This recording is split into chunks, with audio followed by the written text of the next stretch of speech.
Anzu Puma Solo Kanka Plata, Gina Yaka Benide Fandu, Vita Gia Shine Besamugo, Blue Taper for Sumaleno, Tanayaka Rimapabe, Mita Nation, Shaka, Ludai Alon Adwe, and Jampido Nitrebare, the Apumulate, Mentally Anzu Adwe,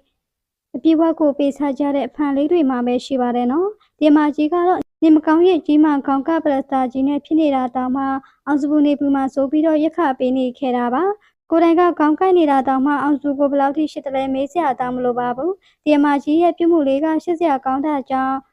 Anzu Panduye Shikali Pinirabano, Mindali Anzuka Pesa Yetimiara Jan, Manabe Alochusani Bare, Tajan Shudan the Yene Aloloni Charu Chapare, Tajan Peter Digaro, Akulo Pampo Pichara Jan, Mindali Gado Atori Kupioni Shamama, Mindali Pimbani Masopido, Koren Kucha Nimakani Rada, Yuma Saibe Mita Baby Do Shipire. ပိတ်သက်တွေကတော့စံတရားလောက်ပါတယ်ဒီတော့ပိတ်သက်ကြီးရဲ့အောင်စပူရဲ့ပိတ်သက်တွေကမြတ်တာနဲ့ရှိထားတာကြောင့်အမြဲမပြတ်မင်းသားလေးအတွက်ရှိကနေရှိနေမဲ့သူတွေပါနော်မချက်လေးကိုလည်းပြောပြပေးခဲ့ပါအောင်ရှင်တရှင်ကကာမလေးကိုတောင်းမယူခဲ့တာအောင်စပူလို့စောကြည့်ရှင်တယ်လို့ပြောလာတဲ့ဒေသလေးရောင်ပိတ်သက်ကြီးရဲ့မော်ဒယ်အကယ်ဒမီမှာဖြစ်သွားခဲ့တဲ့ဒေသလေးရောင်ရဲ့ကြစီကာတို့ရဲ့အဖြစ်ကိုသိမှပါနော်အဲ့ဒီတုန်းက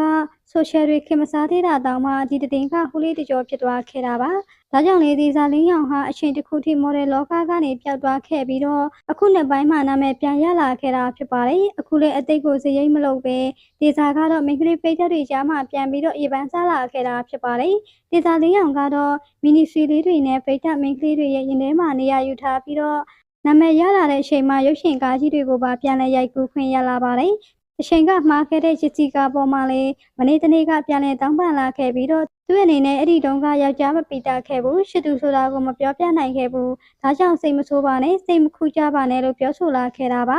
အဲ့ဒီတုန်းကလေ CCTV ကအစမိထားတာဖြစ်လို့ရစီကာကတော့မိန်းကလေးတိတ်ခါလည်းရှိသေးတာကြောင့်ပြန်ပွဲကိုနှုတ်ထွက်ခဲ့ပါတယ်အခုများတော့မင်းသားအောင်စပူလို့စောကြည့်ရှင်တယ်ရှော့ကျင်တယ်လို့ပြောလာလို့ပိတ်သက်တွေကတော့ဝေဖန်တယ်လဲရှီကျူတယ်လဲဖြစ်နေခဲ့တာပါဒါကြောင့်ပညာလောကမှာအမှားလေးလုံးမိတာနဲ့